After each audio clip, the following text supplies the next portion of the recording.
Hey there, Wendy here with Jazzydoodledesigns, and today we're going to start part 2 of page 38 in the Meine Reise durch Afrika book.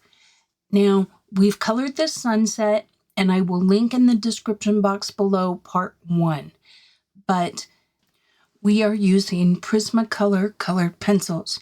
Now, in the sunset, I talked you through it step by step, and it's in real time. This will be in 2-speed time. So I will have the pencil color on the side and I will show what I'm doing, and then I'll do a voiceover at the end and point out anything pertinent. Otherwise, we'll chat about something else. Okay, so like I mentioned on the sunset, I'm really trying to step out of my comfort zone a little bit here, but I really wanted to do something different on this page. By the way, a thing of note, I use the lemon yellow card throughout the video whenever I use this color. It is actually not that color. I am using Deco Yellow. For some reason, I had the wrong card and never noticed it until the very, very end. And I felt like it was better to not switch it at that point so that I could just say, anytime you see that card, it is actually Deco Yellow, not lemon yellow. Okay, with that being said, my vision for this is to create a different light. I want the front of this giraffe and some of the things in the curve of the picture to be lighter than the back. So I want to indicate that the rest of the, like, it's twilight, right? So like there would be some shading and shadows in the back. So you're going to see that this is burnt sienna, by the way, or sienna brown, excuse me. So apologies. I think this is one of the only times I'm off camera with the little tags, but so the idea is this front part of the giraffe is going to be lighter, and then I'm going to use other colors to darken up the other half of him. So I hope that's making sense. So I'm just kind of going over the brown spots with the sienna brown, and then here I'm switching to dark brown. So at this point, the other half of the giraffe is going to be darker. So you can see that there isn't a huge delineation here, but eventually it is going to be quite a bit darker. And I've essentially just drawn a line in my mind halfway down the giraffe, right? So the front half would be the sun is kind of reflecting off his chest, and then his back is actually more in shadow. So that's what I'm doing. So I'm back to the sienna brown just to kind of blend it all out.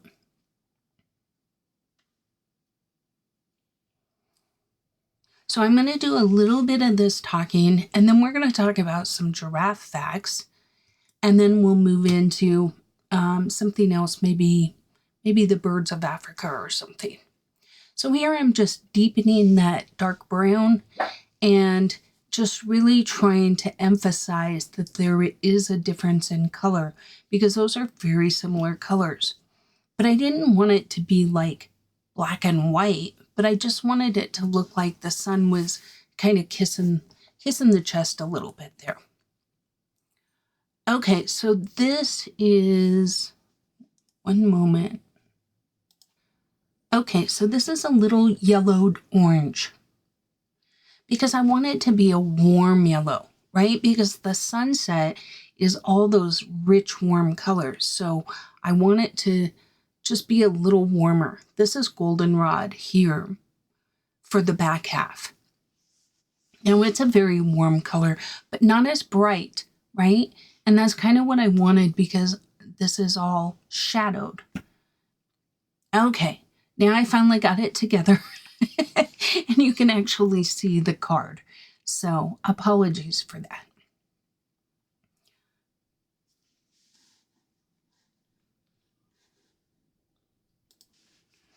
Okay, so I'm going to finish up the giraffe, and then I'm going to move up to the tree, and I'm going to essentially do the same thing. The tree on the left-hand side, I'm going to use darker shades and not as much of the lighter shades. And then as I move to the right and as it goes to the bottom, it's going to get lighter. I had quite a time trying to figure out if that was going to be a branch or if it was going to be part of the tree. In the end, I decided on a branch just because I feel like birds would be sitting on a branch as opposed to, like, I don't know, on the outside of a tree. So that's what I decided on. But anyway, while I'm doing that, I thought we would chat about some giraffes here. Okay, so I have 50 giraffe facts. Okay, so the first one are giraffes are native to the sub-Sahara regions of Africa. So we kind of talked about that, right? Giraffes are native, or a group of giraffes is called a tower. Now, I didn't know that. A tower has around 15 members. Giraffes are on the endangered species list. I didn't know that either. There are 4 species of giraffes: southern giraffe, Maasai giraffe, reticulated giraffe, and northern giraffe. There are also subspecies of giraffes: Angolan giraffe, Nubian giraffe, West African giraffe, Rothschild giraffe, and Kordofan giraffe. I didn't know that either. The first known giraffe lived 20 million years ago.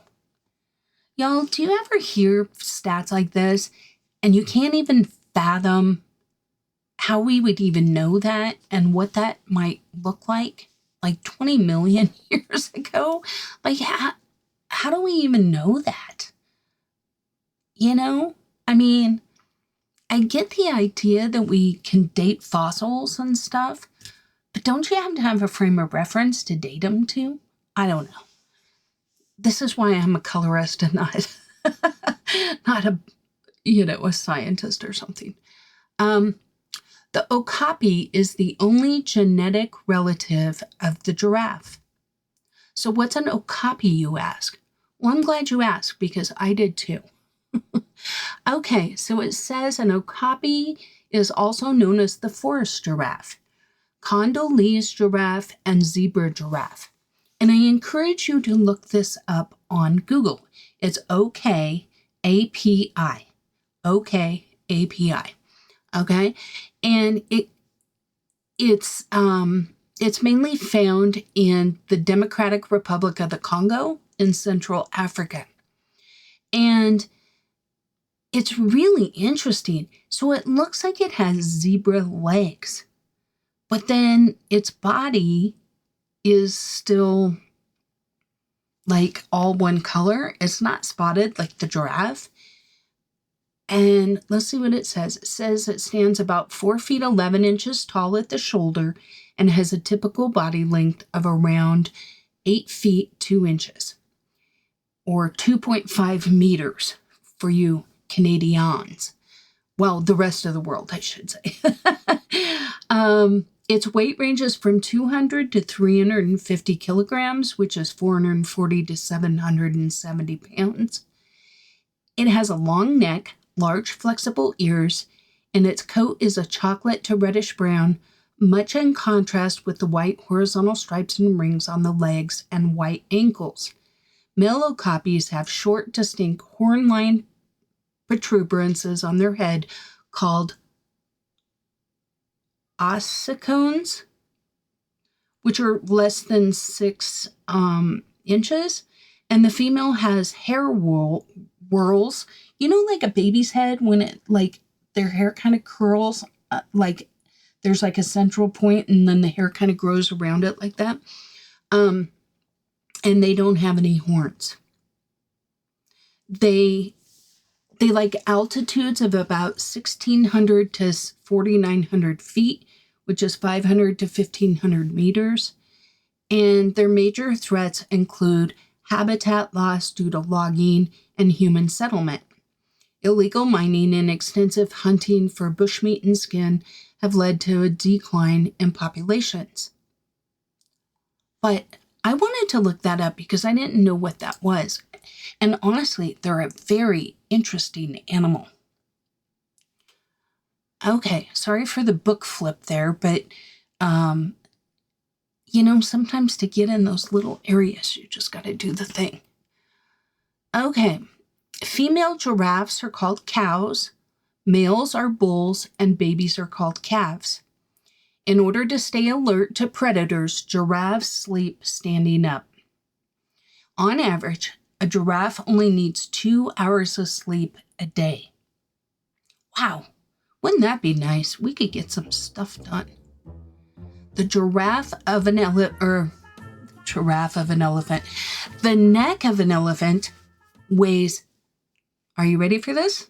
600 pounds. That is wild. Absolutely wild. One moment, I need to write something down. All right. I'm having issues. One moment.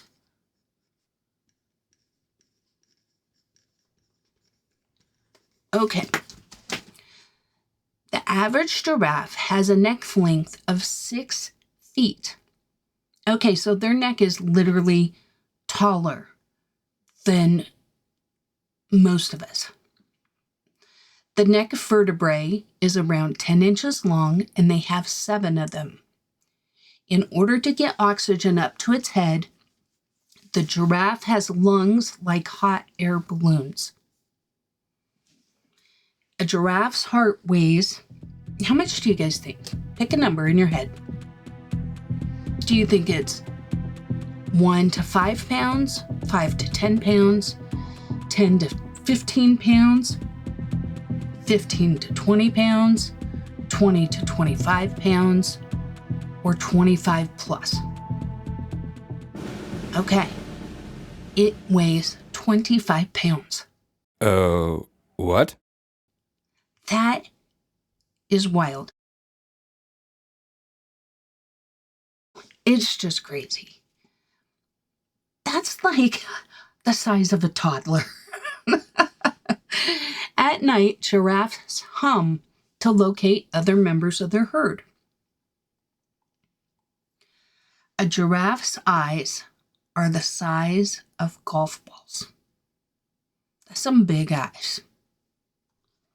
Their eyelashes are long to help keep dirt from getting into their eyes.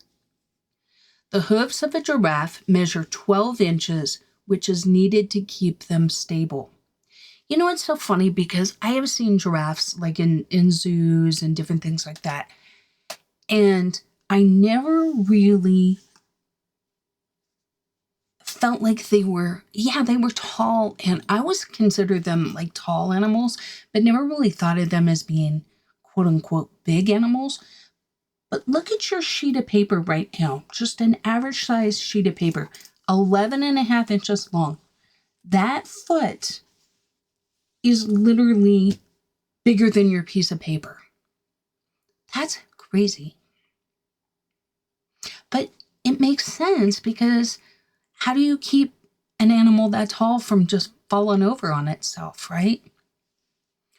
Okay, here's a good one for all the 7-year-old kids.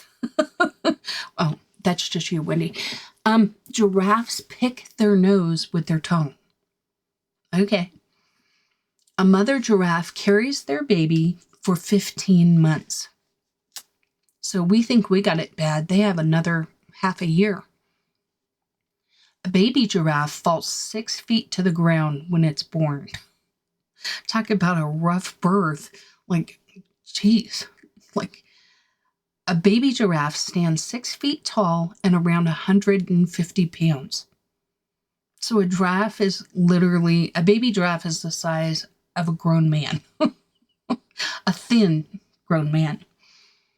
Once a baby giraffe is born, it can walk within an hour. Okay, next trivia question. How many pounds of leaves does an average adult giraffe eat every day? Is it 10 to 20, 20 to 40, 40 to 60, or 60 to 80?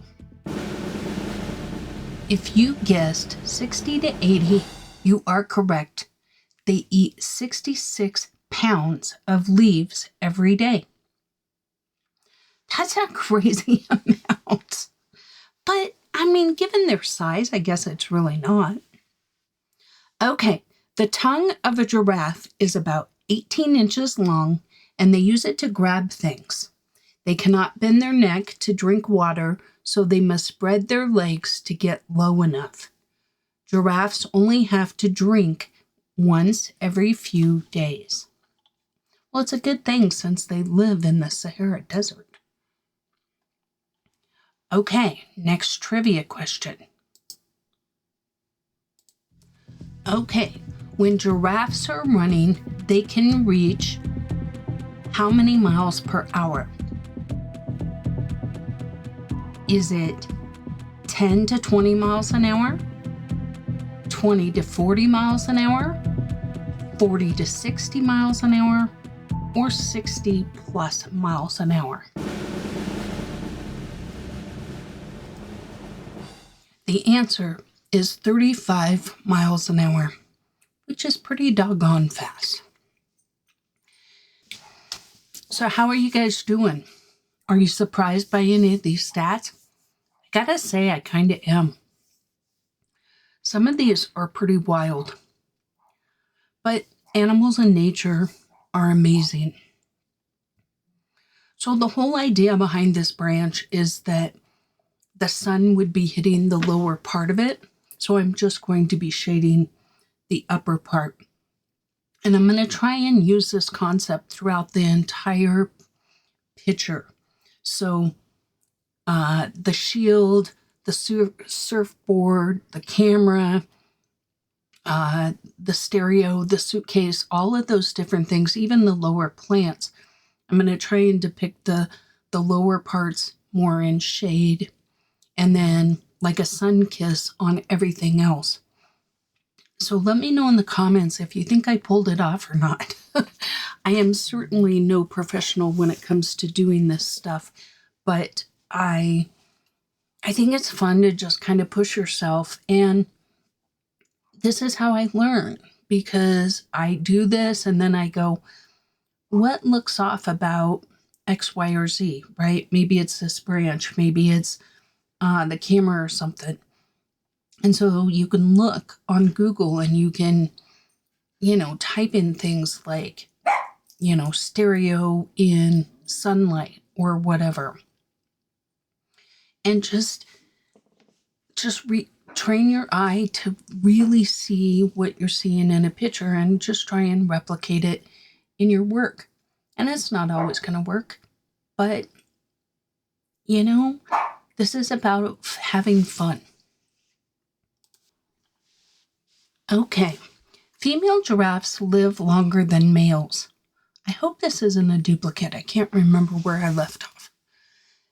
There is an estimated 111,000 giraffes in the world, which is, I guess, while they're on the endangered species list.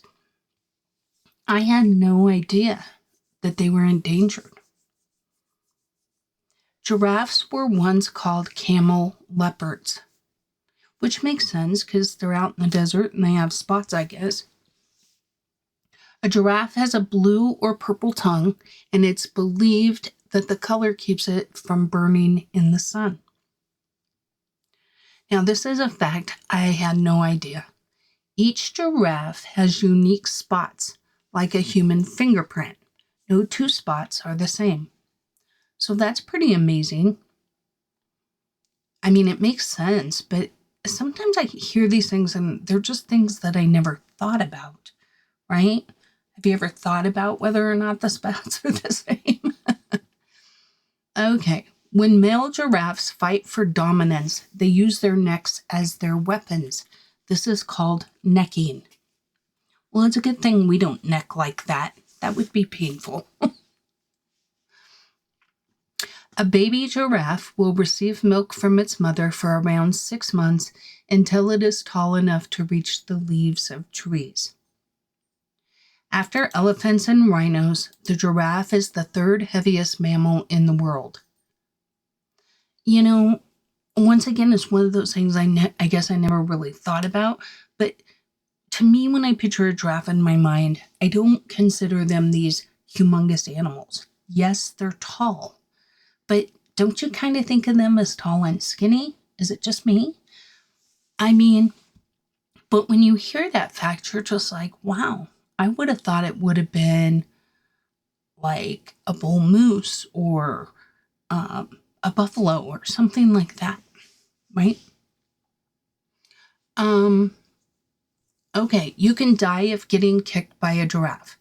Well, yeah, it's got 12-inch feet. The horns on the giraffe are not horns. They're actually called ossicones and are cartilage covered with skin. June 21st is considered World Giraffe Day. I need to get me a calendar that has all of these days listed, right? Because, like, raise your hand if you knew that June 21st was Giraffe Day. Or I'll even go so far as to say that you knew there was a Giraffe Day. It's not just that I didn't know the date. I didn't know there was even such a thing. All right, what do we have next? Giraffes have no teeth in the front of their top jaw. Well, I guess that would make sense because, like, cows don't either. And I guess they're a ruminant animal, so I guess that would make sense. But let's just Google it and see. Okay, so it says if you're ever lucky enough to have a giraffe smile at you, you may think it's missing some teeth. That's because giraffes, like cows and other cud-chewing ruminants, don't have any upper incisors. They appear to be missing the top front teeth. Instead, they have a hard dental pad to help them get lots of vegetation into their mouth. Ridges on the roof of the mouth help the food to move backwards towards the back of the mouth. Giraffes also have a good strong set of molars at the back of their jaws to grind up their favorite food of acacia leaves. Because thorny acacia trees are a bit of a grazing challenge, giraffes have tough lips and a very long tongue, even as long as 50 centimeters to help. They do have long teeth, especially the roots. Their molars are not as wide as cows, but then their heads are narrower. And a grown giraffe has 32 teeth, just like a person. Okay, so that was our next fact. Giraffes have 32 teeth, just like humans. Female giraffes babysit each other's young while they go out foraging for food. Can you tell the difference between species of giraffes? Oh, you can tell the difference between species of giraffes by the shape of their spots. The darker the spots on a male giraffe, the older they are. Well, or if they're in the shade in my coloring book. The spots on the giraffe are not only pretty, but they're functional. They release heat from the giraffe's body. Okay. Baby giraffe doubles their birth height by 1 year of age. So what? They were 6 feet when they were born, right? So now they're 12 feet by age 1. Wow. Giraffes have high blood pressure all of the time. Well, probably to get all the blood to their head. Okay, so that was 50 facts about giraffes. So I guess I'm not really doing anything different on the page here. Just blending all this out. Okay, we're only 25 minutes in it. Oh my. All right, I'm going to scroll through this one because some of these talking points about giraffes we already know, but some of them should be different. So we already discussed that it was the tallest land mammal land animal in the world. Let's see. After birth, giraffes can stand for 30 minutes.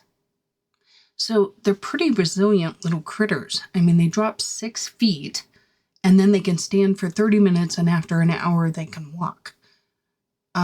Giraffes don't drink a lot of water, even when it's easily accessible, because they can get water from from the plants they eat and stuff. This article says that they consume 1,000 pounds of twigs and leaves a day. It's been estimated that during certain times of the year, they spend 75% of their time roaming for food and eating. A male giraffe can grow up to 18 feet tall, while female giraffes can grow up to 14 feet tall. So that's 5.5 meters for males and 4.3 meters for females. The average neck is about 6 feet, which is taller than many humans. They also have the longest tail of any mammal. Their tails can be up to 8 feet long, or 2.4 meters. We talked about how they can't bend their neck. Giraffes aren't only tall, they can weigh quite a lot too. The average male giraffe weighs between 2,400 and 3,000 pounds.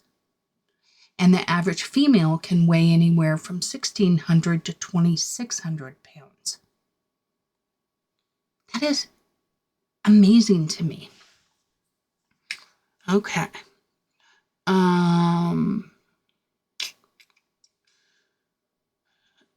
Talks about its tongue. All right, the heart. A human heart weighs 0.7 pounds, and the giraffe's heart is 25 pounds. But this is what this article says. The heart is the second heaviest of all land animals, just after the elephant. For sheer size, it's the biggest, and no other land mammal has such a large heart size, not even the elephant. Their heart pumps 60 liters of blood every single minute. That's amazing. Okay, and they talk about their dinner plate size feet. The wide hooves keep them from sinking into the sand. Talked about their horns. Talk about the babies. Many don't live past a year due to predation from lions. Adult male giraffes are large and imposing. A single lion or hyena is no match. It would take a full pride of lions to take one down, and even then, many such attempts are unsuccessful. Wow.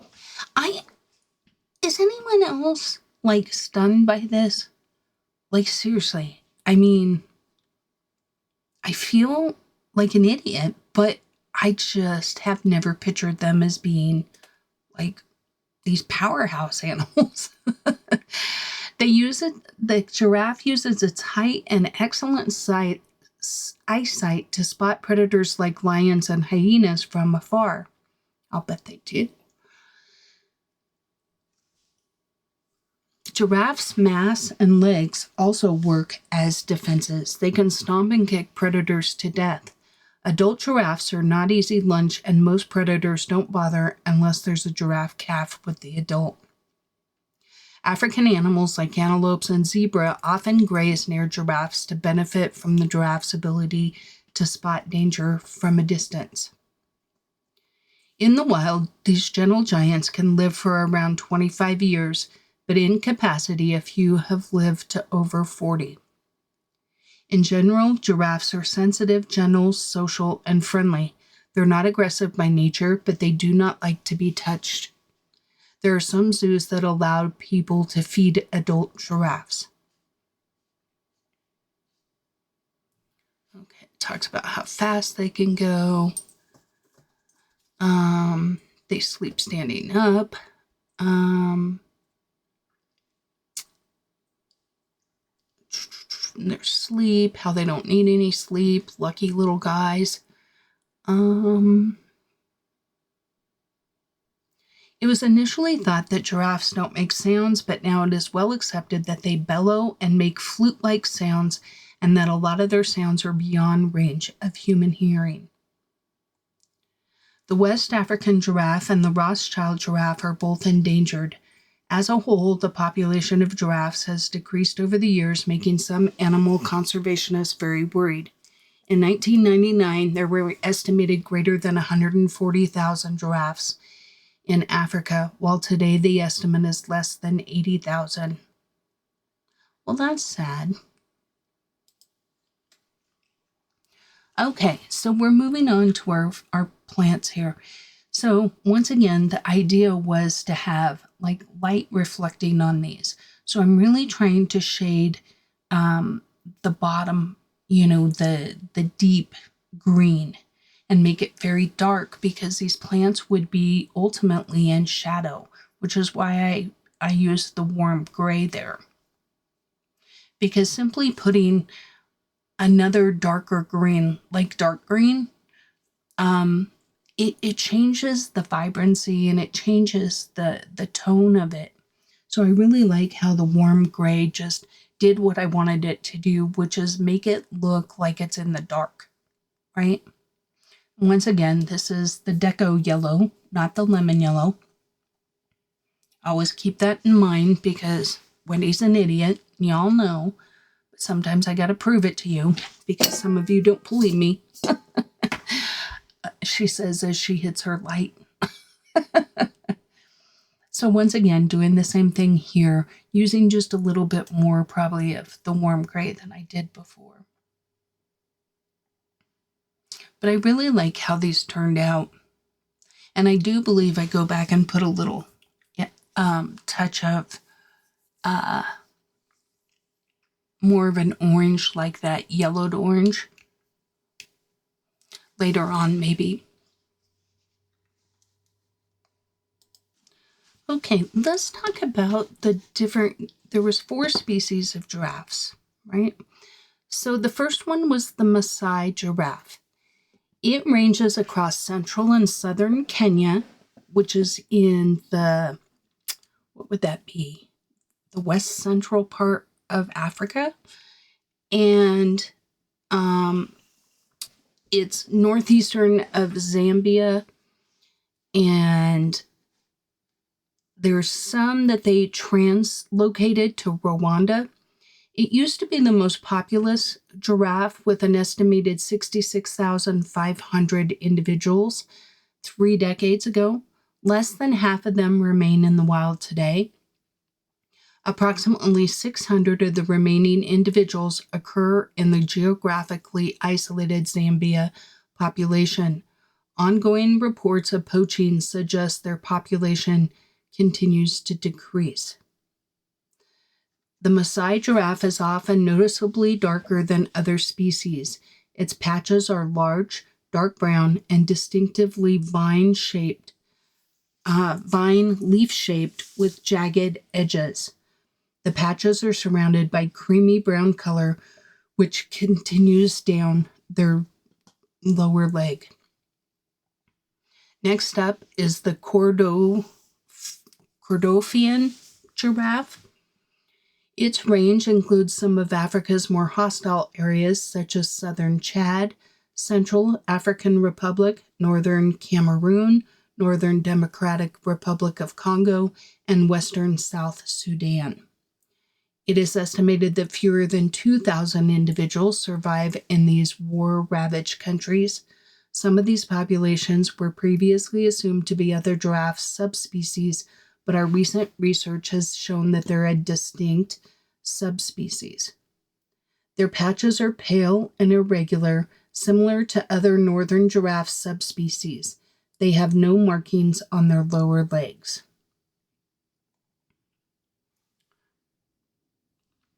Okay, on the page, I am just literally darkening that back corner just to make it really appear more in shade.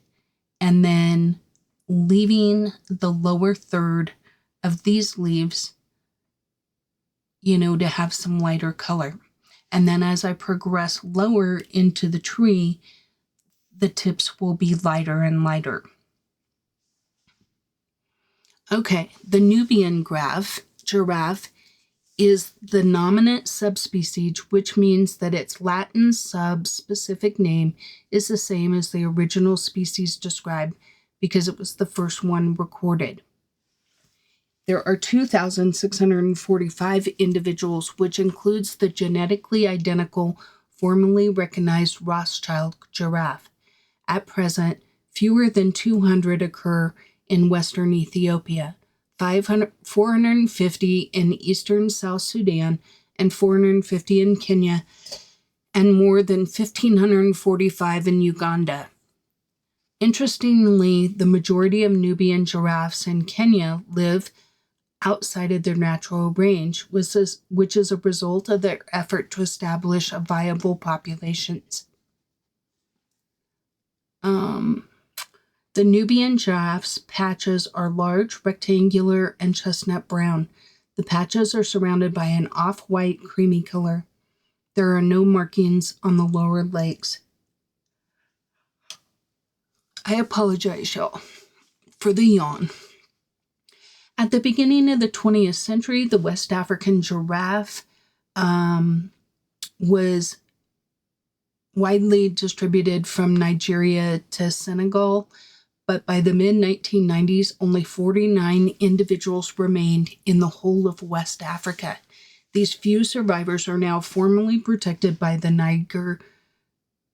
Niger government, and their numbers have risen to approximately 550. Well, that's good.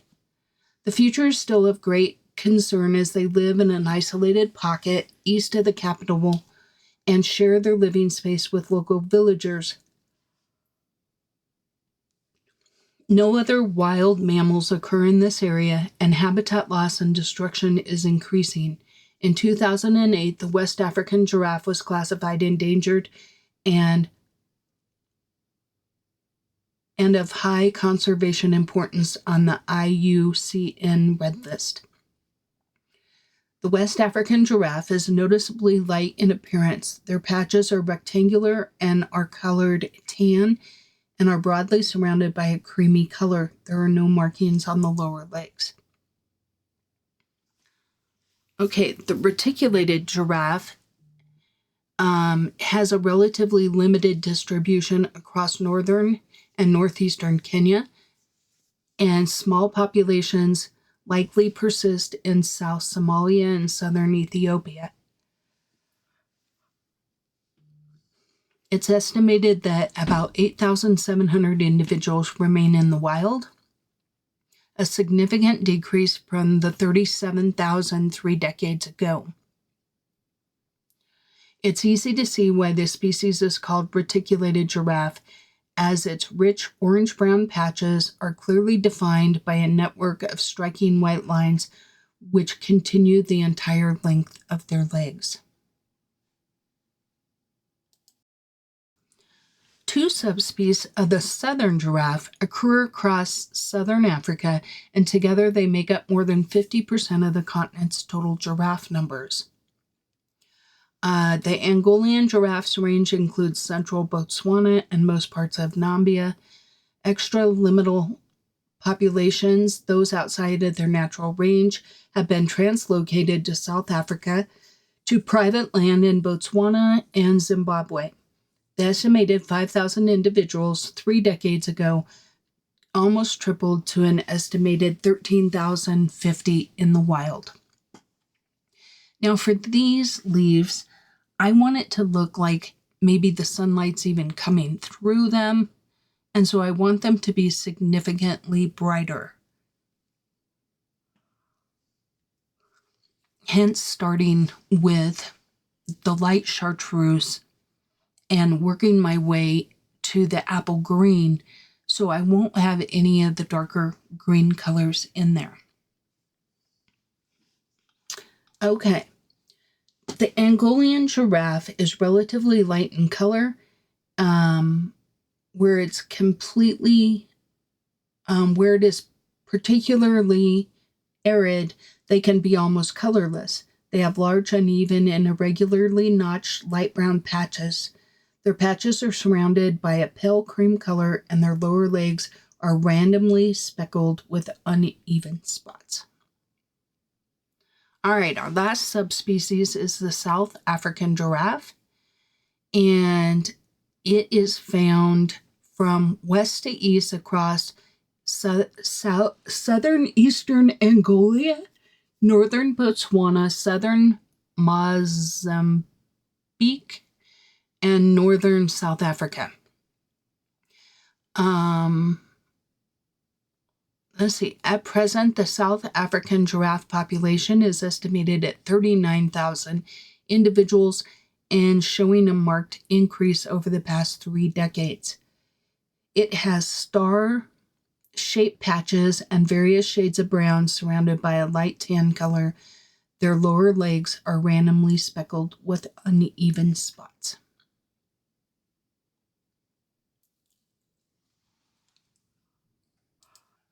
Okay, you guys, so I am back. Here I am putting just a little bit of the orange and the pink into the leaves just to kind of indicate that the sunset is kind of reflecting on them, right? And just giving them that golden hue or that pinkish hue. Now, you don't know because it's all the same to you, but this is my second day of voiceover, and I apologize. I was very tired when I did it last time. All right, so what I'm doing now is I decided that I wanted these leaves to be lighter because almost like they're translucent. So I went ahead and erased a lot of that chartreuse, and I'm going in with this cream, and you can see it just really lightens them up a lot. And then I think I still go back in with the orange and pink, but maybe not. But essentially, I just want everything to look really like the sun is just piercing through it. Same with these flowers. I want them to look like very sun-kissed and the bottom to be in shadow. So that's what you're going to see me do here. Now, this is just me playing around, and I really encourage you guys to get out a coloring book and just play around and try something new. And what's the worst that can happen? It doesn't turn out, right? And that's a scary thing for us to think about. We're like, no, but I don't want it to not turn out. I want them to all be masterpieces. But in my experience, the only way you get to the point where you're creating pictures that you're in love with and not just like, yeah, these are fine, right? Do you ever have pictures that you're like, yeah, these are fine? If you want to take them to that next, like, amazing moment, you have to step out of your comfort zone. You have to try something new. And some of them are going to fail wildly. But then you ask yourself, what about this failed? What is it that I don't like about it? What do I like? There are things that, I mean, if a realistic colorist looked at my pictures, they would cringe, right? Because I don't have my shadows in the right place and it's all very whimsical. But look at the picture we're coloring. It is whimsical. And so it would look really, in my opinion, a little bit off to have very realistic birds perched in these trees with obviously cartoony like leaves. So that's kind of how I approach this. And I just encourage you to just try it and see if you like it. And, look how well this erases. So if I didn't like it, I can make a lot of changes, right? Are these perfect? No, They did what I wanted them to do, though, and I've really enjoyed this process of pushing myself to try and figure it out and try and figure out, does this look right? And if not, why? Why doesn't it look right?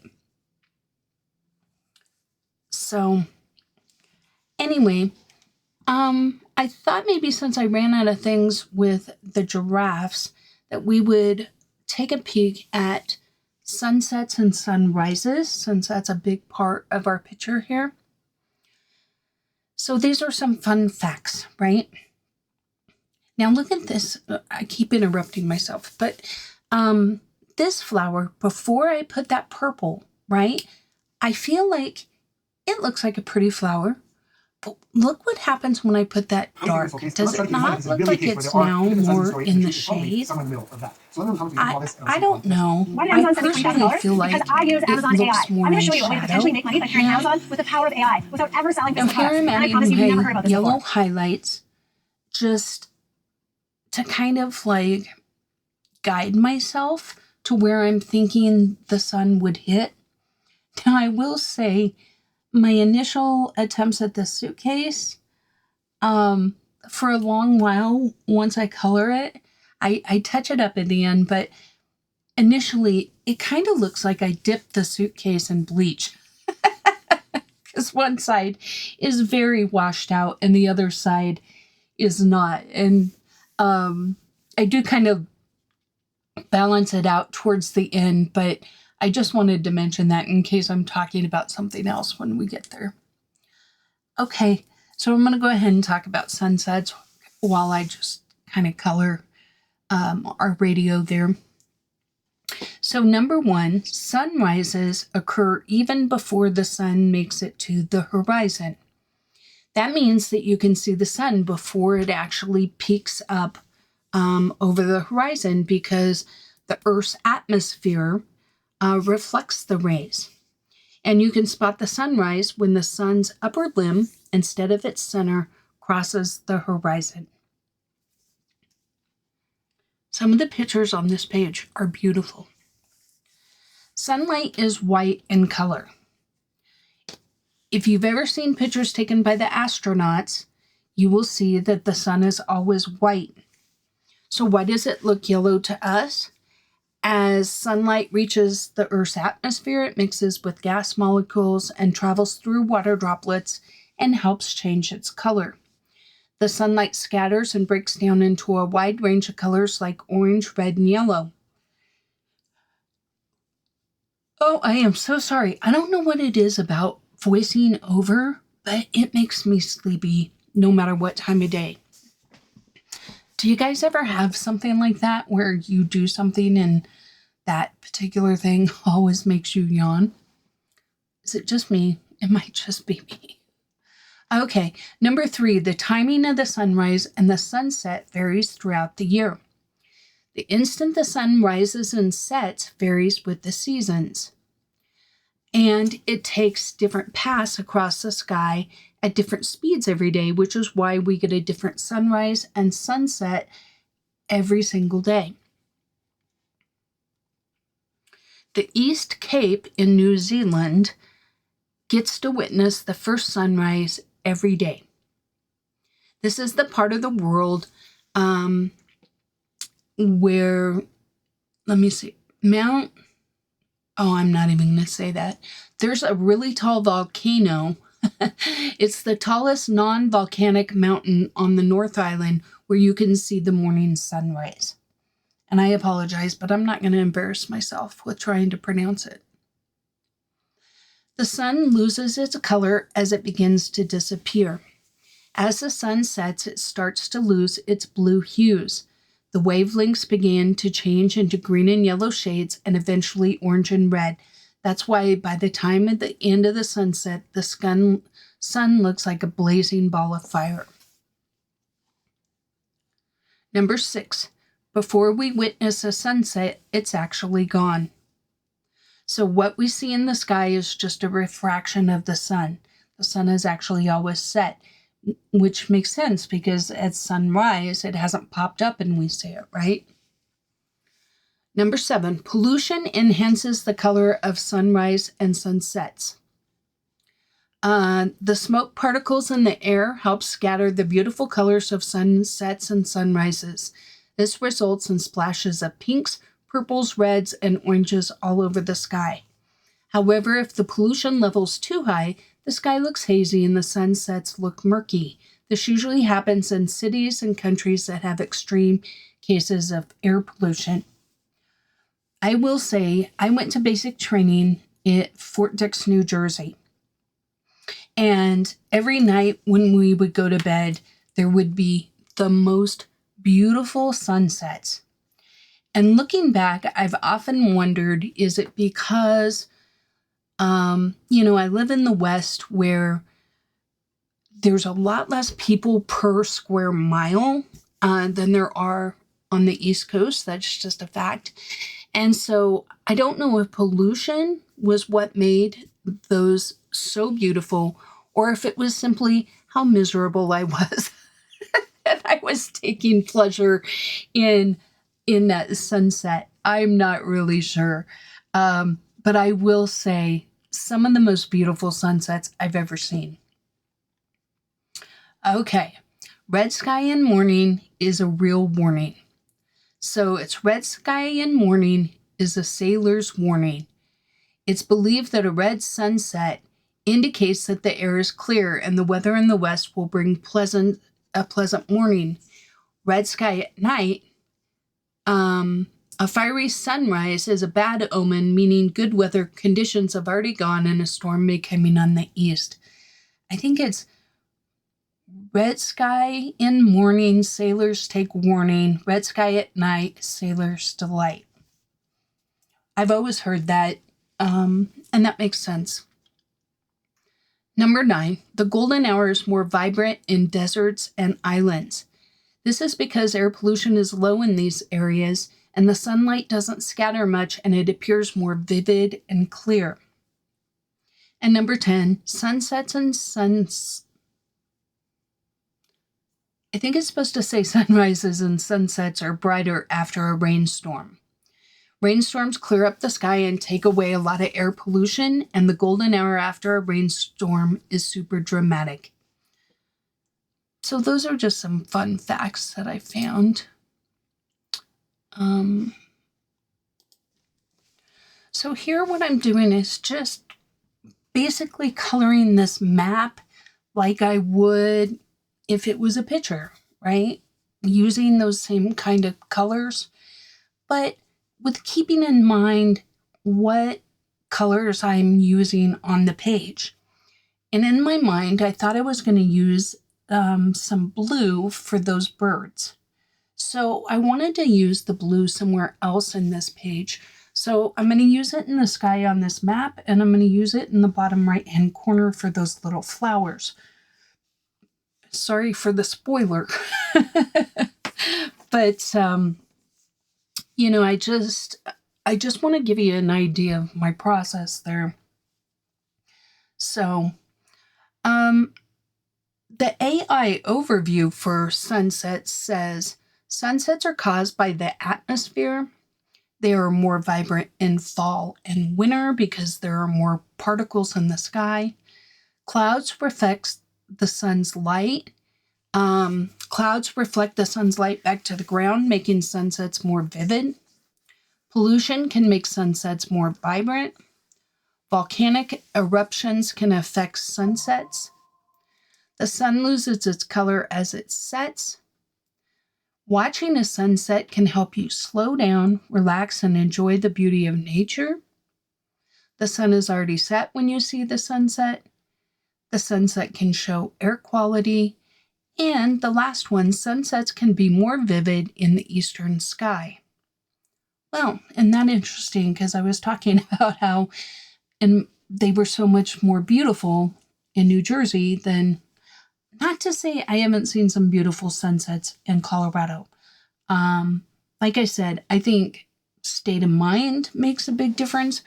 And the fact that I was in bed every time that the sunset happened, whereas at home, I'm voicing over, I'm making dinner, I'm playing with Ellie. Who knows what I'm doing, but I'm not always seeing every sunset. Whereas, in basic training, it's like you get up really early. We walked a lot.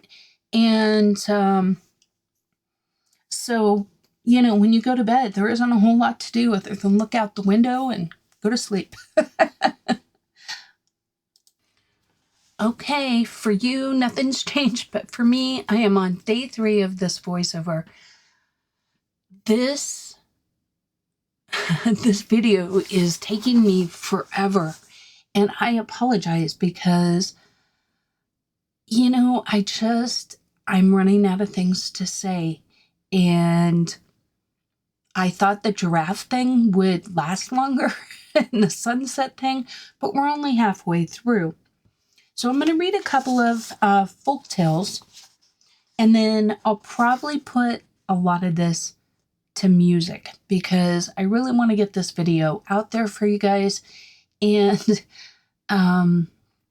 yeah, so that I can move on. I've already colored the page next to it, the little monkey page. So I want to get that one up for you guys too. So I need to hurry up. Okay, so this one's called The Squirrel and the Spider. An industrious squirrel had labored hard to plant a crop on his farm. The farm was at last in fine condition. As the squirrel was a skillful climber of trees, he did not need to make the roadway to his farm. He used to reach it by the trees, jumping from one to the other. One day, when the grain was very nearly ripe, it happened that the spider went out hunting. While going along, the spider arrived at the squirrel farm. The spider was very pleased at the appearance of the fields, and he tried to find the road to it. As he could not find any, he came back home and told his family all about the farm. The very next day, they all started for this fine place and began at once to make a road to it. When they had made the road, the spider, a very cunning fellow, built his web across it and threw pieces of earthenware along the pathway to make believe that his children had dropped them while working on the farm. Then he and his family began to cut down and carry away such of the grain as was ripe. The squirrel saw that his fields were being robbed, but could not at first find out who was doing it. He said to himself, "I will watch for the thief," and he hid himself in a tall tree nearby. Sure enough, the spider soon came again to take more of the grain. The squirrel asked the spider what right he had on his farm. The spider at once asked him the same question. "These are my fields," said the squirrel. "Oh no, they're mine," said the spider. "I dug them and sowed them and planted them," said the poor squirrel. "Then where is your roadway to them?" "I need no roadway. I come by the trees," said the squirrel. It is needless to say that the spider laughed at such an answer and continued to use the farm as his own. The squirrel went to law and asked the judge to say whose farm it was, but the judge decided no one had ever had a farm without a road leading to it, therefore the land must be the spider's. In much joy, the spider and his family made ready to gather all the grain that remained. When it was cut, they tied it into large bundles and started for the nearest marketplace to sell it. When they were about halfway there, a fearful storm came up. They had put their burdens down by the roadside and run for shelter. When the storm was over, they returned to pick up their grain. As they were approaching the spot, they saw a large black crow there, with his broad wings stretched over the bundles to keep them dry. The spider and his family went up to the crow and thanked him for so kindly taking care of his property and tried to take up the bundles. "Your property," replied the crow. "Who ever heard of anyone leaving bundles of grain by the roadside? Nonsense, this property is mine." So saying this, he picked up the bundles and went off with them, and left the spider and his children to return home sad and empty-handed. Their thieving had done them no good. Someone had taken from them what they had taken for another. Okay. The next one is called The Toad and the Kite. The toad had lent some beads to the kite. The latter did not want to pay them back, so he kept on traveling and traveling. He was no longer seen in the village. When the toad came to ask for the beads back again, the kite would jest. He would not even be there, he used to say. Tomorrow, tomorrow. When the toad was weary to death, he began to plan schemes to have a talk with the kite. At the approach of the toad's village on this side of the river was a deserted field. It was dry season, and the grass was faded, and the toad set the field alight. When the fire was burnt out, he placed himself on a clod of earth and exposed his white stomach to the sky. When the kite saw the smoke of the fire, he soared in the air to see whether or not there might be mice lying in the fields on their backs, suffocated and dead. While he was gazing downwards, he spied something shiny on a clod of earth and began to beat his wings and say to himself, "There is a mouse." The kite swooped down and seized upon the right object. He put it in his bag and carried it through the sky, but he did not see that it was a toad. That evening, when he returned to his village, the kite went indoors with his mice and began to count the number in his bag. When the mice escaped, they ran, but the toad jumped out and said, "Hello there, Kite. Here I am. Give me back my beads." The kite stood amazed. He was ashamed. He had proceeded to take his beads out from his secret chamber and counted them out to the toad. "My friend, take your beads. It is right. But how will you return to your village? I have not carried you for nothing." The toad said, "I have taken my beads. If I had not lain a trap for you, I should not have known how to get back my loan. I know the paths which lead back to my home." The kite did not understand the toad's cleverness. At night, when he went to lie down, he hung up his bag on the door of his house very close to the ground. When the toad saw the bag, he jumped inside and remained there all night. The kite took his bag early and went for a walk, but it became very hot and stifling, so he went to look for a river, placed his bag on the bank, and descended to the water to bathe. The toad then jumped out, crying, "Aha, my friend, I have traveled for nothing after all. If the toad's limbs are feeble, his wits are not wanting." Oh, I see we're up to my bleach-dipped suitcase. Oh, tell me in the comments, what do you think? Do you think it's a little much, the difference in the light? I do even it out a little bit more, but still. Okay. Let's see, the antelope and the jackal. The antelope had been living high. He had been buying everything that was good and costly, food, drink, and the most expensive clothing. Then as the moon rose, he would invite his friends. The drums were beating and the animals were dancing and singing till the break of day drove them all home. And the little antelope paid for everything. One day, after a night's feasting, the little antelope awoke. He went to his money bag, but turning it inside and out, he could not find a single cowrie to buy himself food for breakfast. He had plenty, and now he had nothing. "What does it matter?" said the little antelope. "My friends are expecting me to continue our feasting. I will ask them to lend me some money, and we shall keep on having a good time." He found his friends at the accustomed place, but when he informed them he wanted to borrow money, they left him abruptly. Those able to run, ran. Those able to fly, flew. The tortoise, not able to run or fly, drew back into his shell and shut it with a snap that sounded like a clap of thunder.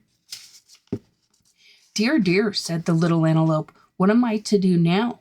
My friends have treated me so shabbily. I will go to my old enemy, the jackal, and see what he will do for me."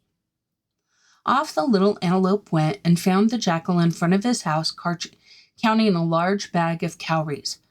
100, 101, 102. The little antelope's mouth watered and thought of the huge quantity of food this money would buy. "Good morning, Uncle Jackal," he said humbly. "I hope you are well, and your wife is also, and your children too." Said the jackal. 110, 111. "Come another day." 120. "I'm busy today." 121. "May I come tomorrow?" "I'm going to a wedding tomorrow." 130. I have to clear a field the day after." 131. The next I have to attend a funeral, 132. The next day you will have something else to do, I have no doubt, so we might as well do the business now. I want to ask you a little favor. Ask away, 140. But I'm afraid, 141, that I won't be able to oblige you, 142. But how do you know? I haven't told you what I want. The jackal sneered. He had heard of the trouble his old foe was in. I just have an idea, 150. I want you to lend me a few cowries. The jackal stopped counting. Lend you money? If you want money, why don't you go to work instead of always seeking your pleasure, you good-for-nothing scamp? Then you will get all the money you want. I am itching to work, said the little antelope. Work is a real passion with me. Well then, why don't you? Did you not tell me the other day that I must never give way to my passions? The jackal remembered having said something like that, but somehow it didn't seem to fit just now. He wondered why. So he grumbled. Work ought to be a pleasure to honest people. Yes, yes, said the antelope, quite so. You have told me that the only good-for-nothing scamps always seek their pleasure. The jackal, stupid as he was, saw now that the little antelope was making fun of him. The little antelope always did it. If he could get his own back and play some trick on him. Suddenly, he thought of a hollow tree he had noticed the other day, and a cruel idea occurred to him. I will lend you no money, because first of all, I have none. Secondly, the little I own, I want myself. And thirdly, what I can spare is better in my money bag than in yours. But I will help you in another way.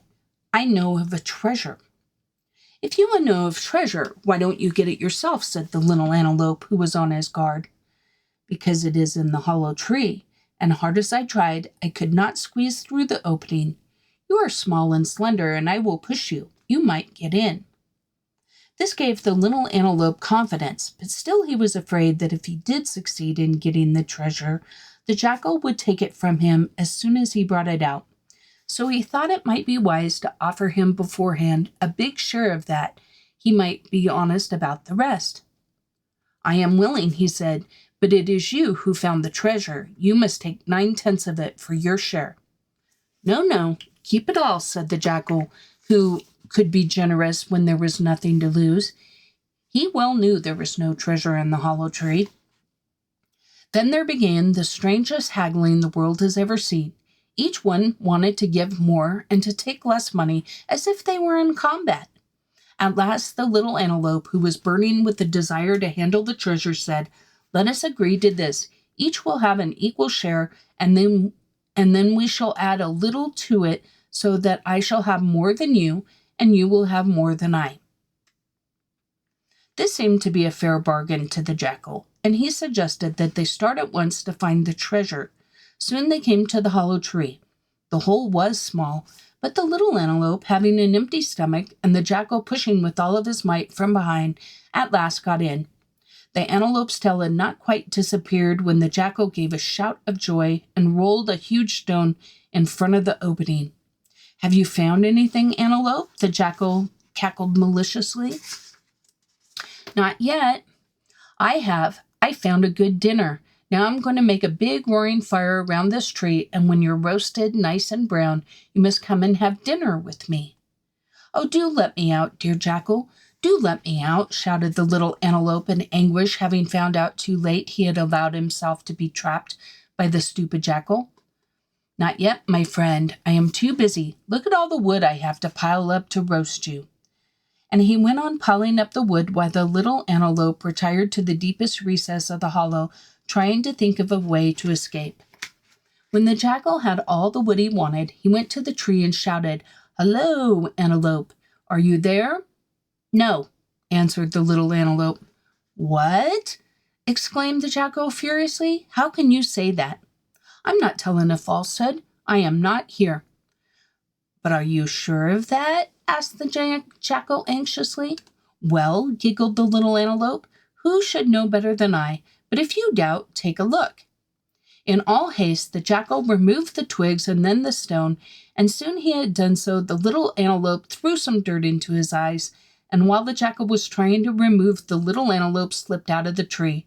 The blinded jackal soon was banging his head against the stone, against the tree, and tumbling all over the twigs, while the antelope was running home as fast as he could. Okay. Some of these are kind of interesting. Okay, the leopard and the hare. Once upon a time, there was some trouble between a leopard and a hare. The leopard had cheated the hare of his goat, and the leopard could not find the means to repay the hare. The leopard asked the hare to go with him to visit some kinfolk on the island where he might obtain a goat to pay the debt. The leopard said to the hare, "Make up 4 lunches, because the part of the lake we have to cross is dangerous, and unless you throw some food into it to appease the lake spirit, you cannot cross it safely. I will also take 4 lunches and throw them into the lake."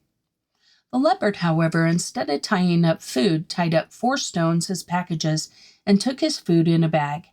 When they had floated some distance on the raft, the leopard said to the hare, "Throw over your food here."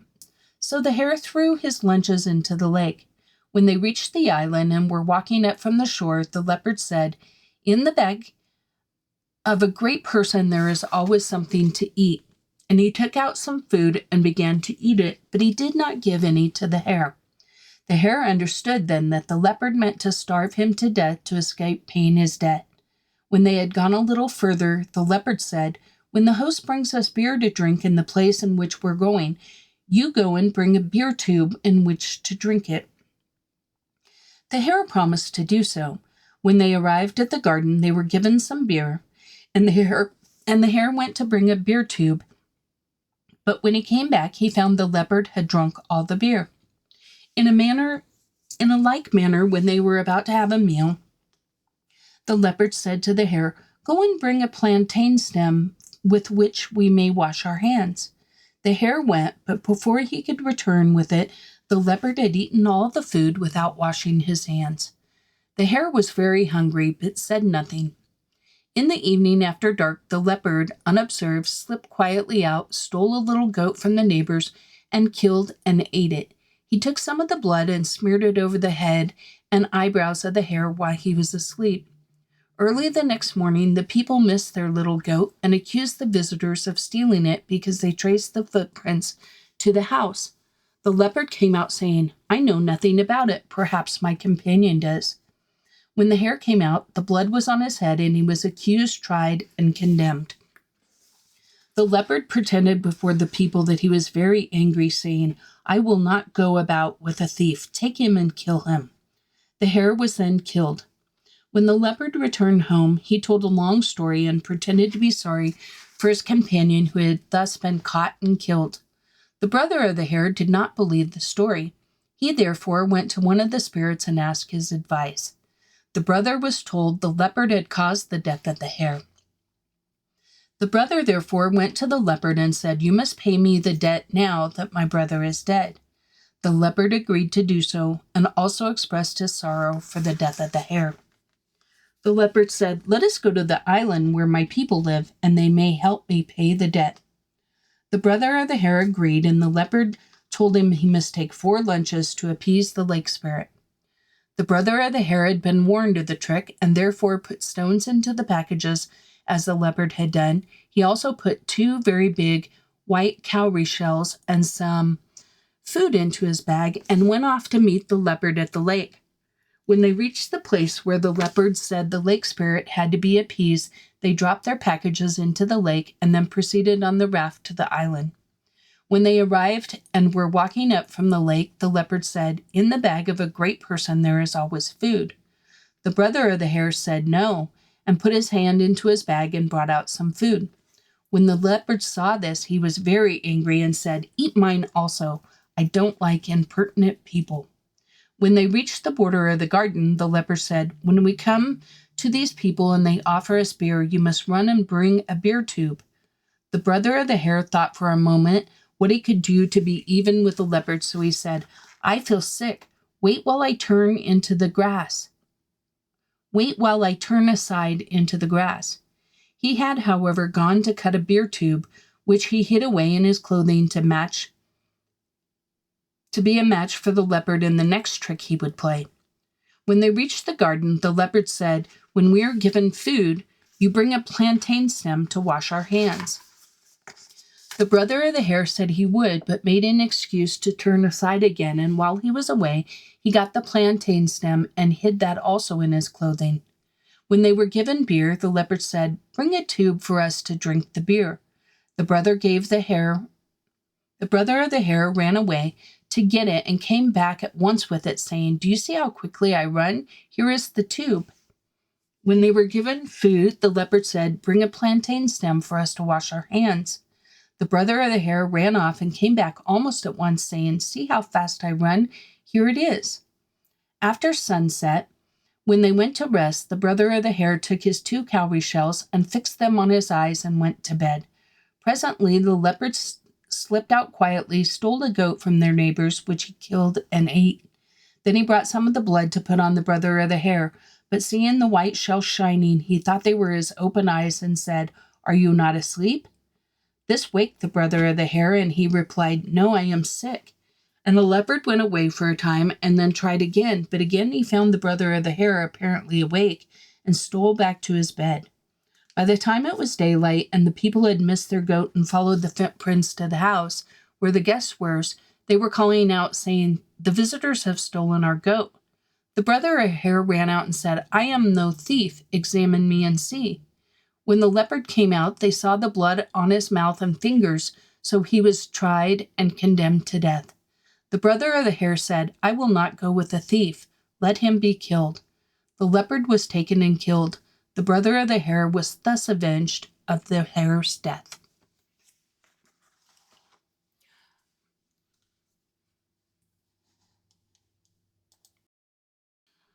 Okay, the next one is called The Cloud Princess. In this Swazi tale, retold by Phyllis Savory, the hare is magically transformed into a human being, an unusual event in hare stories.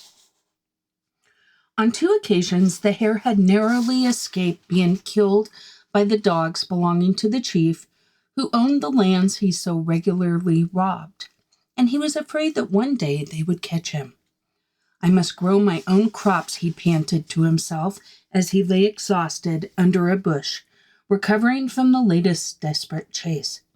He had only just managed to outwit the swiftly running dogs by doubling back when they lost sight of him for a moment. The following morning, he took his hoe and he walked to the forest, where he chose a well-hidden, fertilized patch of land. He cleared away the grass and then carefully dug and tilled the clods. When the evening came, he returned to his little hut, worn out but satisfied. "Tomorrow I shall plant my maize seed and pumpkin pips," he decided, as he cooked the last remaining maize cobs from his previous theft. "Or one of these days those dreadful dogs will prove too swift for me." That night he slept sound. That night he slept soundly. The next morning, after he had washed down his breakfast with some home-brewed beer, the hare left for his lands, where he dutifully sowed his crops. When that was done to his satisfaction, he chopped down some brushwood and carefully surrounded the plot with a fence to keep out the buck. He was fortunate in the weather, and the crops grew and prospered. As harvest time approached, the maize cobs were swelling and the pumpkins rounded favorably.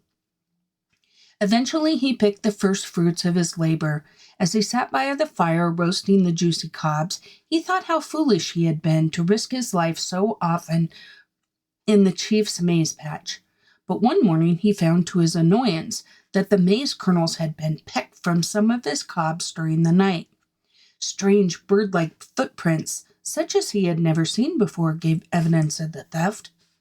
"I shall set traps for these bird robbers," he said to himself, "though it is strange they should come by night."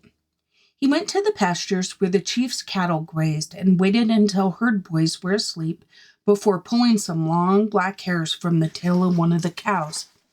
Taking the hair back to his plot, he tied it into an artful slip knots, which he pegged firmly to the ground. Then he scattered earth lightly over the hair so it would not be seen. His preparations completed, he went home, determined to catch the thieves. He rose early, and as he neared the lands, was delighted in hearing the fluttering of wings. Looking over the fence, he saw one of the birds was indeed trapped in one of the snares, while many of its kind circled high above the sky in apparent distress. Never had he seen such a beautiful creature as his captive. Its colors were lovely as the rainbow itself, and in one wing was a pitch-black feather of great length. "You would plunder my garden, would you?" said the hare, roughly grabbing hold of the struggling bird. "Tonight you will make a good meal for me." And untying the knot that held it, he carried his captive home while its bird companion circled above them. He was about to kill it, but before doing so, he pulled the long black feather from its wing, thinking he would place it on top of his hut as a warning to other would-be bird thieves. No sooner had he done this than the bird vanished and a beautiful maiden stood before him.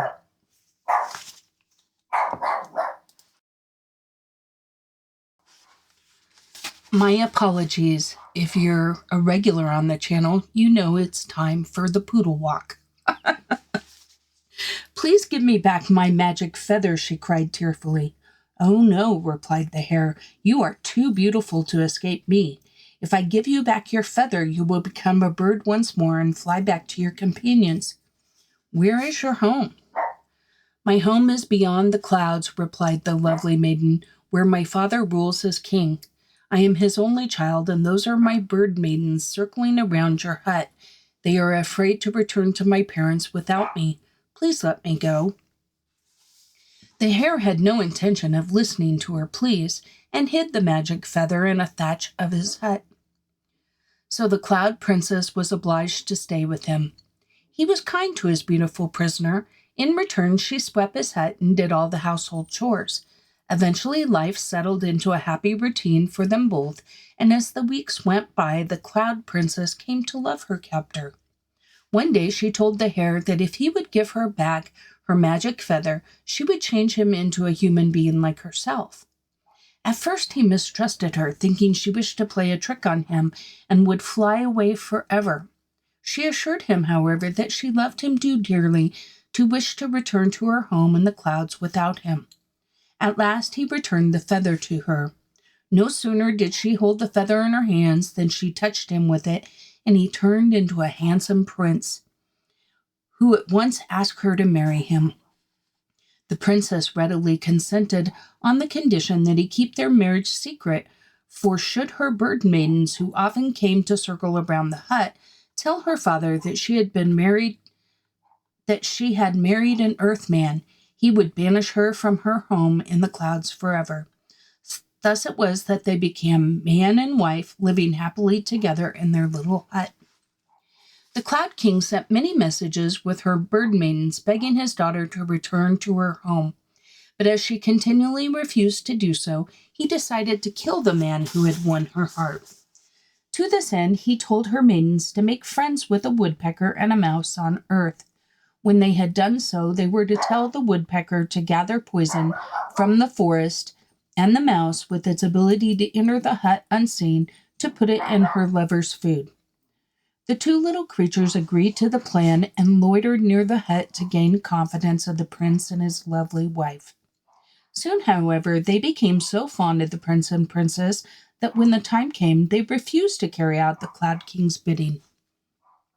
Although the Cloud Princess was very happy with her beloved husband, she eventually longed to see her people in her home once more.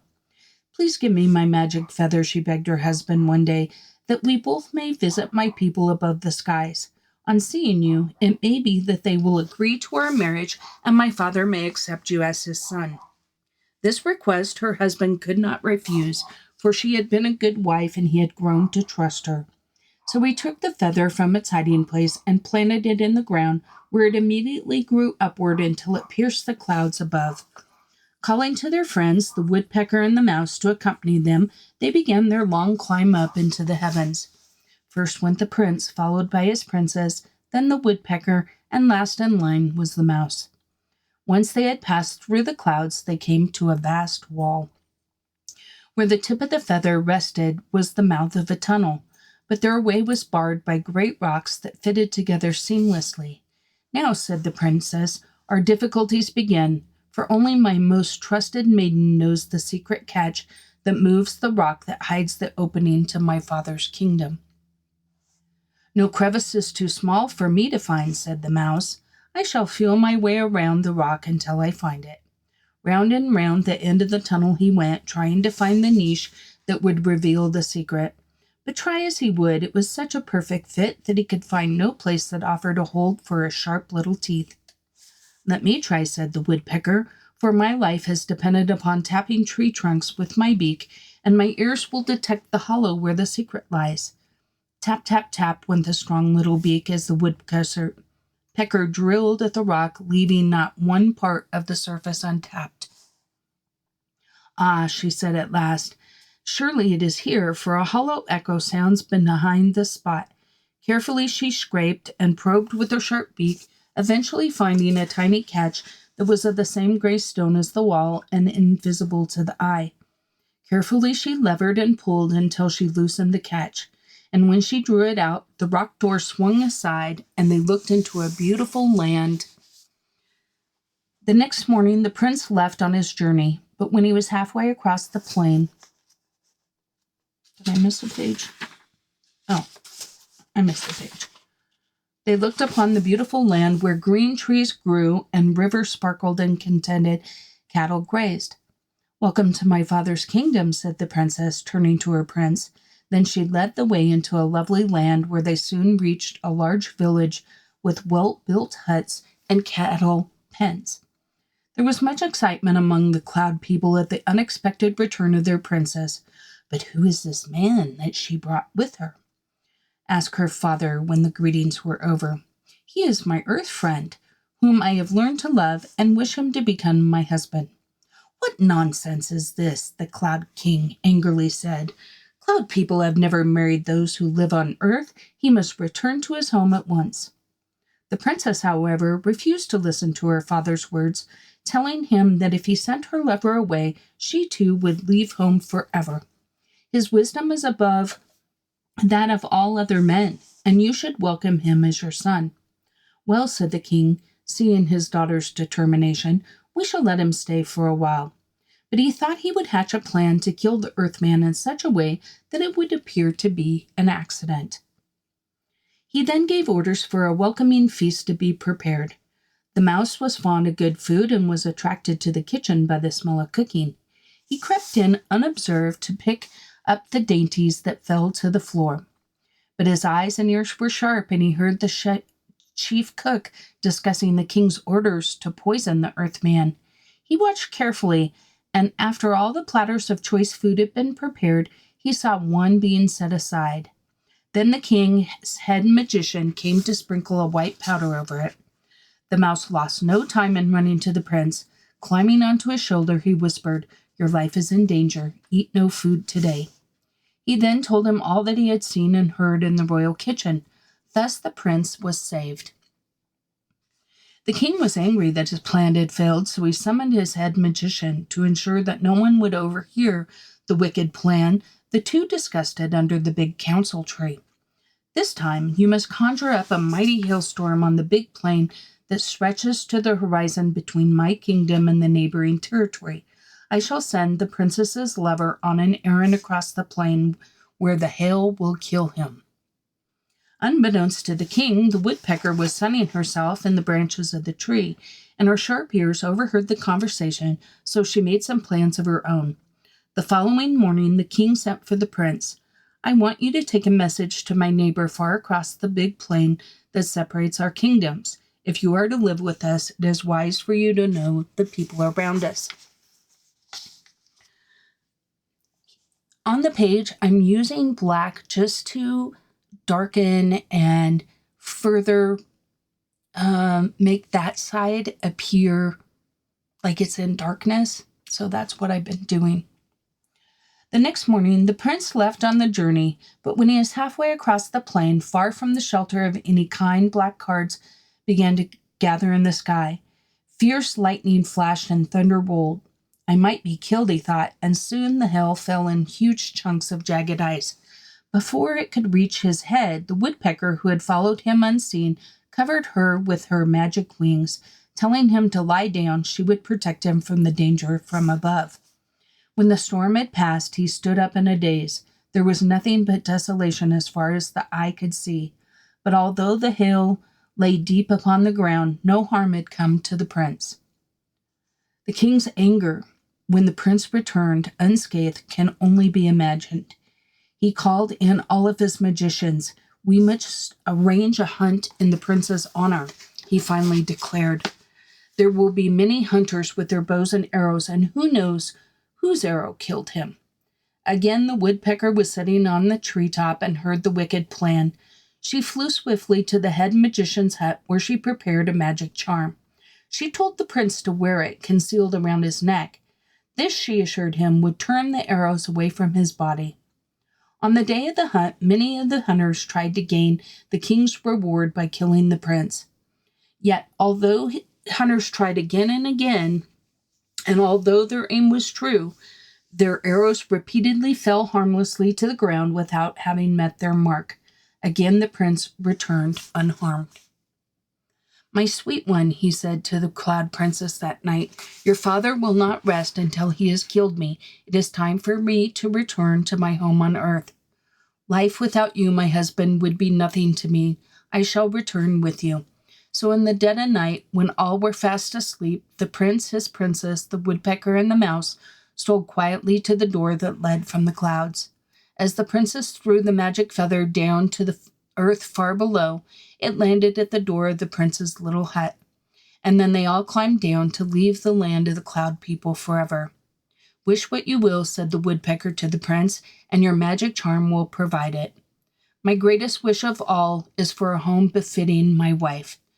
So at once a beautiful village appeared before them, peopled with subjects who saluted them as their king. Soft-eyed cattle grazed knee-deep in green pastures, and a kind and wrinkled old woman led a party of maidens to guide the princess to her royal hut.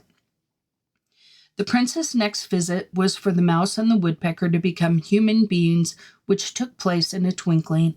Then a feast was ordered to celebrate the marriage of the prince and his cloud princess. The mouse became the chief counselor, and the four friends lived to a ripe and happy old age, ruling the people wisely and well. That was kind of a fun story. I liked that one.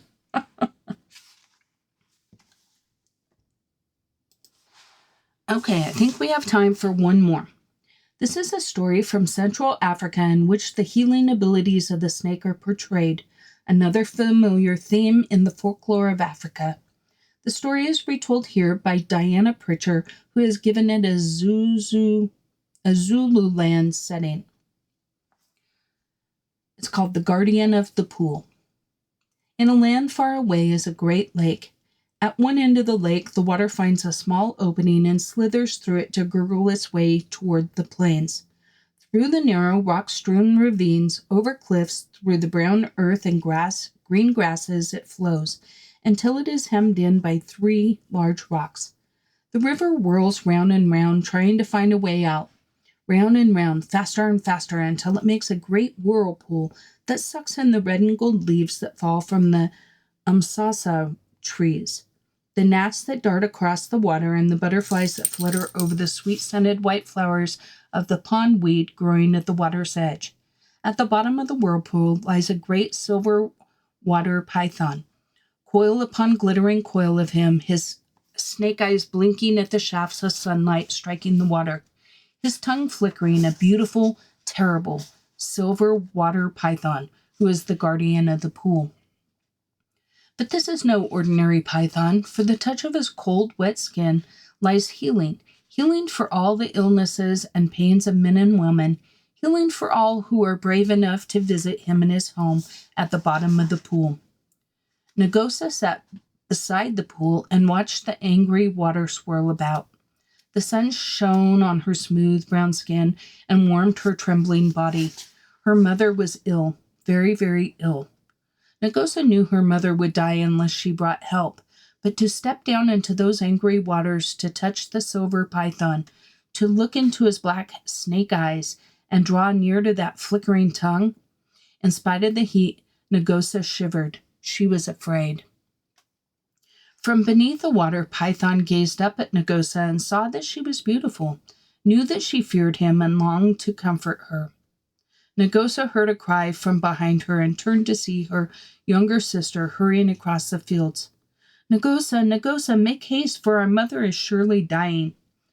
Then Nagosa remembered many things, how her mother had soothed her and sat beside her singing lullabies all night long after the crocodile had nearly drawn her into the water, how her mother had walked many miles to find the red radish roots to cure the terrible pain when the scorpion had stung her, and how her mother had beaten off the hairy baboon monster that had tried to steal her baby brother, how her mother had secretly shared her own potion of maize porridge with the children when the great drought had come upon them and men were starving.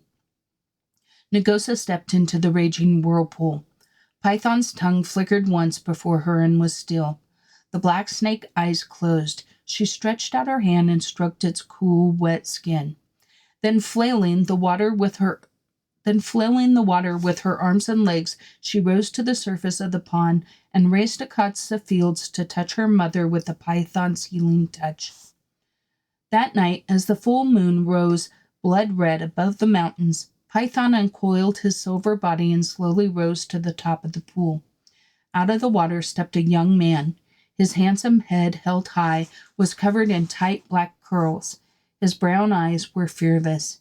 His arms and legs were strong. Surely this was a chief's son. As the first man had once done, he looked about him and saw the earth was good. Striding across the fields, he came to the semicircle of huts. In the enclosure, the cattle quietly chewed the cud, their black and white skins soft and silky in the moonlight. A nanny goat nuzzled her kid. Nagosa, he called. Nagosa, your courage has saved me. When the water witch cast her snake spell upon me, I sank to the bottom of the pool. Forever by day I must continue to guard the whirlpool, but now because of your courage, by night I may assume my human form. By night I may reveal myself to those who are brave and beautiful. You are surely brave to have visited me in my python form, and I can see that you're beautiful. Come. As Nagosa stepped from her hut, the chief's son slipped around her neck a necklace of milky blue and green moonstones, strung on a thread of silver moonlight. Now Nagosa spends her days at the whirlpool's edge playing sweet music on her agubu, for pythons love to hear the music of human beings. And at night she slips her moonstone necklace around her neck and waits for the chief's son to rise from the water. Okay, so what are we doing on the page? Let me take a peek. So I really wasn't sure what these were. I don't know if they were supposed to be biscuits or if they were supposed to be some sort of fruit. So I do what I always do in these kind of situations, and I just color them the color that I think would look nice with the page. And so, I mean, they could be peaches, I guess. They could be plums, maybe. But I really don't know what they are. But I just colored them something that looked good with the page. I think sometimes we fret too much about realistic. I know I do. I'm like, oh, this is corn. It must be yellow. And really, this is our chance to really just have fun. And if you want to make your birds like some unusual color, you can. If you want to make your flowers green and the leaves blue, I just encourage you to not get too hung up in those kind of things. Because believe me, I'm talking to myself because I spent entirely too long looking at what those peaches are. Okay, back to coloring, Wendy. Okay, you guys, we're almost there. We just have some little little things to tie up. I want to add some actual like black glaze pen to some of this. And I am going to go in with Zest It here and kind of blend this, smooth it out a little bit. Any place that isn't smoothed, you know, the black here. I may erase this black. I feel like it's a little too much. Let's see if I can. I want it darker, but I think to shadow, oh good. I think to shadow we'd be a little better off with like a brown. That black is just, you gotta clean these erasers a little bit. Sometimes they...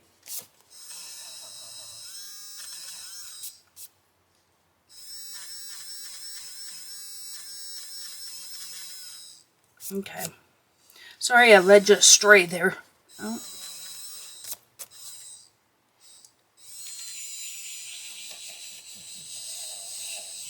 Clean my eraser.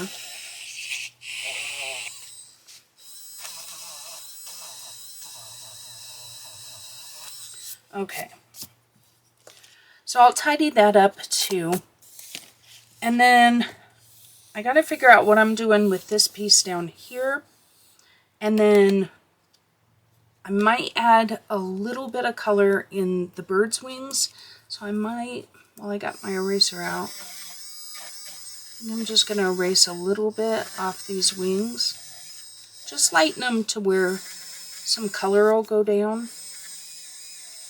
I like the idea of like the sunset colors popping up in there. Just ever so little, like not getting crazy.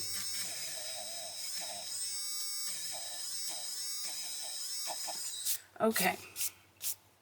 Just for some interest, maybe a little right there on this guy's breast. This one I'm going to leave like it is. Okay. I'll be back. Okay, you're back with editing, Wendy, again. So ideally, I should have thought ahead and not colored like the little tail feathers and stuff if I was going to color them the colors, because the blue underneath really kind of gives it a murky feeling, and you can see where it's not really coloring super well. So if you're watching this, I encourage you to maybe I don't know, I guess put the colors down first, right? But at this point, it is what it is, and I just kind of left it there. Now, this is a Sakura glaze pen. Now, this pen, when it dries, will leave the black looking shiny. Now, I got a little carried away with it. In the end, I think it turned out okay. But if I had to do it again, I don't know that I would outline everything with this black glaze pen like I'm doing right now. It is a very distinct look. I think if you just look at that piece, it looks really good. But I've said this before, like if you're going to cover over the lines of things, like with a Posca pen, most of the time you want to do everything or nothing, right? Now, there are, rules are meant to be broken, and there are always exceptions, right? And it's all a matter of personal preference. I very rarely use specialty pens like this, or really even glitter and bling and things like that, if it isn't the holidays. Now, the holidays, as you know, because we just passed them, Wendy goes a little crazy with the bling and has so much that she has to buy a desktop vacuum to Oh yeah, don't stick your hand in the wet paint. These take a little while to dry. It's not like overnight, but like you can see that shield was dry, but the last thing I had dotted was not. So anyway, do as much or as little of this as you would like. In the end, I think it works too, because when I do the monkey page to the right, I put some black in that page as well, the black glaze pen, to try and balance it out. But just kind of keep it in mind when you're doing it. It's one of those things I think you can, go a little overboard. And I'm sorry for my hair sticking in the picture, but I really wanted to make sure those lines were somewhat straight. See, and I kind of like, once I got the inside lines on, then it didn't look right to not have the outside lines. And then once that was outlined, I was like, okay, well now, like, the shield doesn't look good without the black. And, you can get into this thing where you're just, doing too much. Here, I'm sorry, I'm out of camera. I'm just filling in the giraffe's eye. You're not missing much. Just fill in the giraffe's eye, and then I would suggest taking a picture of it beforehand so that you know where to put the white dots again. So I am bringing a little bit of that black to the right-hand side of the page, just once again to help kind of balance things out a little. On these dots, I'm just putting them on the lower part, so I'm not making the entire dot that way. All right, so for this bottom, I decided I just wanted to do it purple, and then all the way up the left-hand side as well.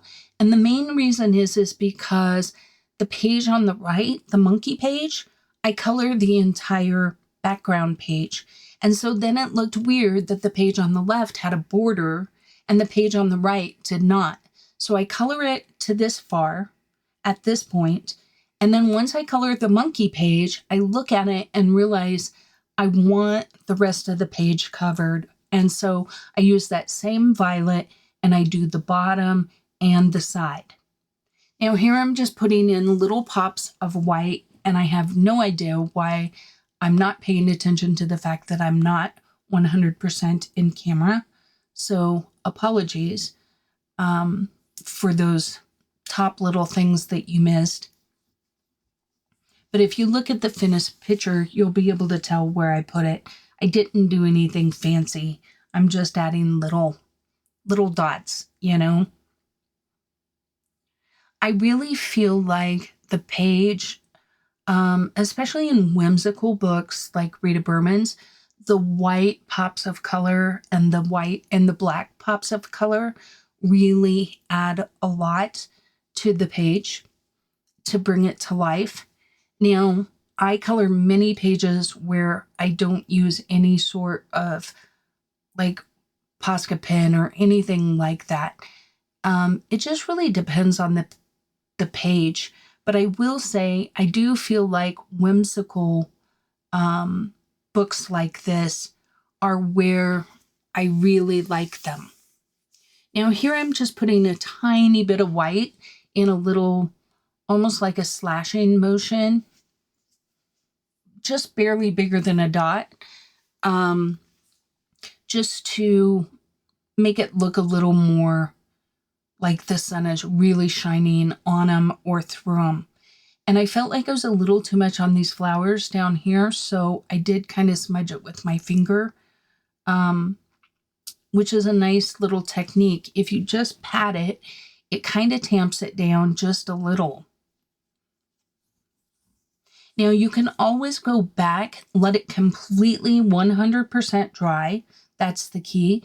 Once it's 100% dry, you can take your colored pencil and very lightly color over it, and you'll still have the highlight without the big blazing white, right? So let's say that you wanted something to just have a hint of a highlight. That's a good way to do it, is to use the same color you use to color it, but put your Posca down and then go ahead and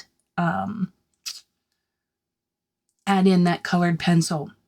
Now here you can see, well, you can't, and I'm sorry about that. I'm basically going over the little tail feathers here with the Posca just to kind of emphasize them, since I did the nasty murky coloring with, you know, the colors that didn't really work out. So now here I'm using the white to get the effect that I want.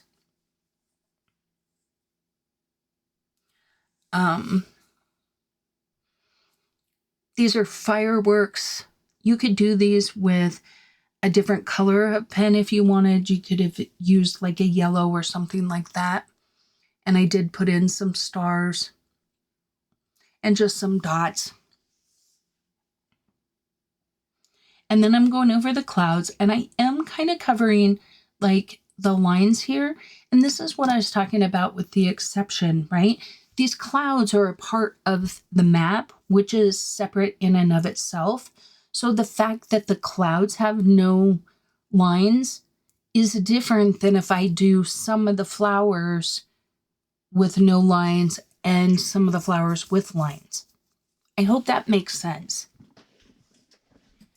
I really like dots and whimsical. I do it in a lot of Rita's books because I just think it looks stinking cute. Now here I'm putting a little dot in each of the little beads between them and a straight line of white over the top of these cowries or the seashells. I think they're cowrie shells, but anyway, just for some visual interest. And now that you can see the birds, you can see I did some dots on the chest of the bird and down on the bottom feathers. And then here I'm just putting in a little bit of highlights on our mystery fruit. Now here's what I was talking about. I am taking the shallow and going very lightly over that white. And you can see that now it kind of reads a little more yellow and orange, as opposed to that murky, you know, where I had the blue and it just looked dingy, right? So this really helped that pop off the page a little bit.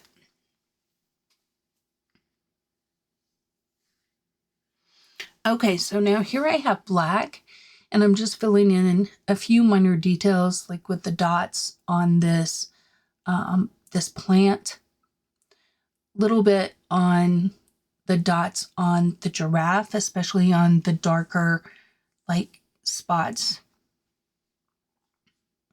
And here we have our finished page. If you've made it this long, I'm so grateful. Thank you for watching another video from Jazzydoodledesigns. If you would like more adult coloring content and a little more snark, feel free to check out my membership. Don't forget to like, comment, and share, and subscribe. And until next time, happy coloring.